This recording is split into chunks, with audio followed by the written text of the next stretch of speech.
Hello everyone, আসসালামু আলাইকুম। সবাই কেমন আছেন? আশা করছি আপনারা সবাই অনেক অনেক ভালো আছেন।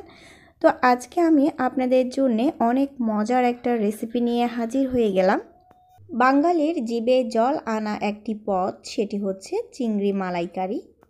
বিয়ে বাড়ি থেকে শুরু করে বিভিন্ন অনুষ্ঠানে এই চিংড়ির মালাইকারিটি পরিবেশন করা হয়। চিংড়ি মালাইকারি রেসিপিটি শুরু করার আগে চলুন দেখে নিই চিংড়ি মাছ কীভাবে কেটে খুব সুন্দরভাবে ধুয়ে পরিষ্কার করে নিতে হয়।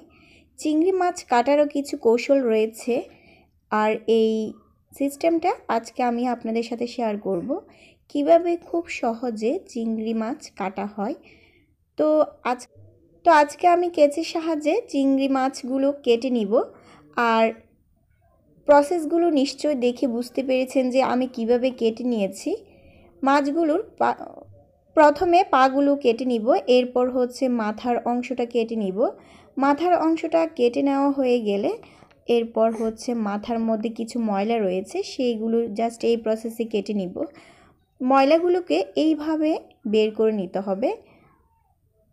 ভুলেও এই ময়লাগুলো রেখে মাছ ভাজতে যাবেন না।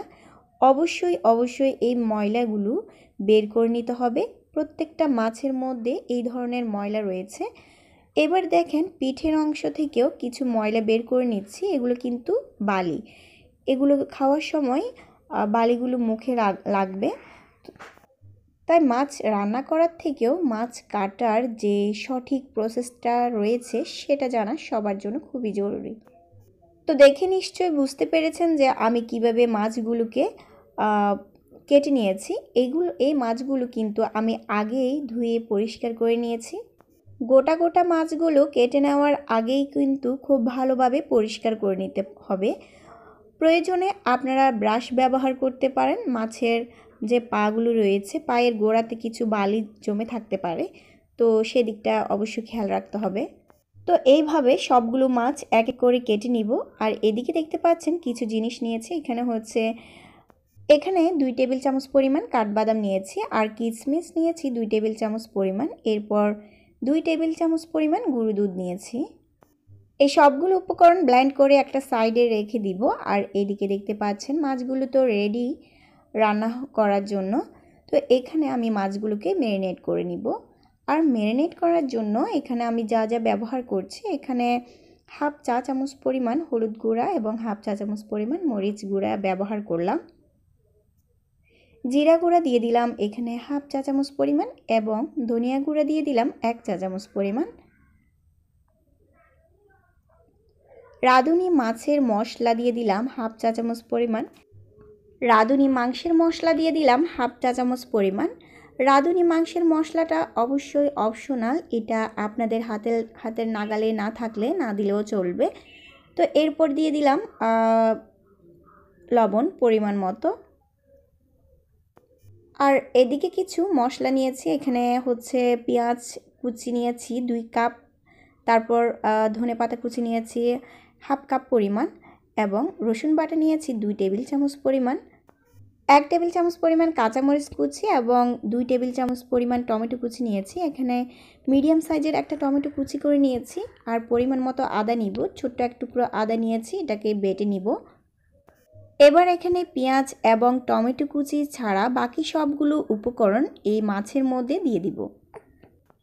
এই মাছের মধ্যে দেওয়ার জন্য আরও 2টি উপকরণ রয়েছে, সেগুলো এখন অ্যাড করছি না, সেগুলো রান্নার সময় অ্যাড করব। সেই 2টা উপকরণ হচ্ছে এলাচ এবং দারচিনি।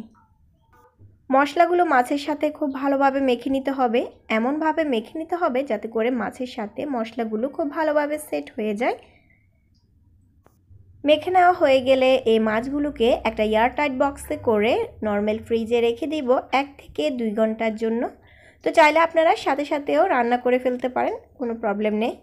তবে ম্যারিনেটের মাধ্যমে মাছের গায়ে মশলাগুলো খুব ভালোভাবে ঢুকতে পারে। এবার চুলার মধ্যে একটা প্যান বসিয়ে দিব, এবং প্যানটা গরম হয়ে যাওয়ার সাথে সাথে এর মধ্যে 3 টেবিল চামচ পরিমাণ সয়াবিন তেল দিয়ে দিব। এবং তেলটা গরম যখন হয়ে যাবে ঠিক তখনই এর মধ্যে 2টা তেজপাতা এবং 2 কাপ পরিমাণ পেঁয়াজ কুচি যেটা আগে থেকে করে রেখেছিলাম সেটা এই গরম তেলের মধ্যে দিয়ে দিব। এবং খুব ভালোভাবে নেড়েচেড়ে এটিকে ভাজতে হবে। পেঁয়াজগুলো বারবার নেড়েচেড়ে দিব এবং ব্রাউন কালার হয়ে আসা পর্যন্ত অপেক্ষা করব। ভিউয়ার্স, আমার চ্যানেলের ভিডিওগুলো আপনাদের কেমন লাগে আমাকে কমেন্ট করে জানাবেন। আর ভিডিওগুলো যদি আপনাদের ভালো লেগে থাকে তাহলে প্লিজ আমার চ্যানেলটিকে সাবস্ক্রাইব করে পাশে থাকা বেল বাটনটি ক্লিক করে দিবেন, যাতে করে পরবর্তী ভিডিওগুলো ছাড়ার সাথে সাথে নোটিফিকেশন আপনাদের কাছে পৌঁছে যায়। তো পেঁয়াজগুলো ব্রাউন কালার হয়ে গেলে এর মধ্যে মাছগুলো অ্যাড করব। এরপর খুব ভালোভাবে নেড়েচেড়ে দিব এবং এ পর্যায়ে চুলার আঁচটা একেবারে লো হিটে থাকবে। চুলার আঁচটাকে খুব বেশি অর্থাৎ হাই হিটে দেওয়া যাবে না, এতে করে পেঁয়াজগুলো পুড়ে যাওয়ার সম্ভাবনা থাকবে। তো চুলার আঁচটা লোতে রেখেই এগুলোকে একেবারে হালকা আঁচে রান্না করতে হবে। এতে করে দেখতে পাবেন যে মাছ থেকে একটা রস অর্থাৎ পানি বের হয়ে যাচ্ছে। চুলার আঁচটাকে লো করে দিয়েই এটাকে 5 থেকে 10 মিনিটের জন্য ঢাকনা দিয়ে ঢেকে রান্না করতে হবে। এই মাছের মধ্যে আমি এলাচ এবং দারুচিনি গুঁড়ো অ্যাড করব। তো আপনারা চাইলে এখানে গোটা মশলাগুলো ব্যবহার করতে পারেন, যেমন ধরেন এলাচ এবং দারুচিনি গোটাও ব্যবহার করতে পারেন। তো দেখতে পাচ্ছেন আমি এলাচ এবং দারুচিনি গুঁড়োটা অ্যাড করলাম। এবার মাছের সঙ্গে খুব ভালোভাবে মিক্স করে নিব এবং ঢাকনা দিয়ে ঢেকে এটিকে 10 মিনিটের জন্য লো হিটে রান্না করব। তো এর মধ্যে আমি টমেটো কুচি দিয়ে দিলাম। আর মাছগুলো দেখেন মোটামুটি সিদ্ধ হয়ে যাচ্ছে। তো টমেটো কুচি দিয়েই আর একটু ভালোভাবে কাঠির সাহায্যে নেড়েচেড়ে দিব। এরপর এই মাছগুলোর মধ্যে ধনেপাতা কুচি অ্যাড করব। তো আপনারা চাইলে ধনেপাতা কুচিটা পরেও দিতে পারেন, অর্থাৎ মাছ যখন নামিয়ে নেবেন তখনও পরিবেশনের আগে ধনেপাতা কুচিটা দিতে পারেন। বাট আমি আগে থেকে দিয়ে নিচ্ছি, কেননা ধনেপাতা থেকে সুন্দর একটা ফ্লেভার মাছের মধ্যে ঢুকবে। তো সেই ফ্লেভারটা কিন্তু আমার কাছে অনেক বেশি ভালো লাগে। ধনেপাতা কুচিটা অ্যাড করার পর এই মাছগুলোর মধ্যে আমি 2 কাপ পরিমাণ পানি অ্যাড করব। এরপর আবারও খুব ভালোভাবে মিক্স করে নিব। এবার চুলার আঁচটাকে মিডিয়ামে রেখেই আবারও 10 মিনিট ধরে রান্না করতে হবে এবং বারবার নেড়েচেড়ে দিতে হবে। পানির পরিমাণটা আপনারা চাইলে আরেকটু বাড়িয়ে দিতে পারেন। তো এখানে আমি খুবই সামান্য পরিমাণ গোলাপ জল ব্যবহার করলাম।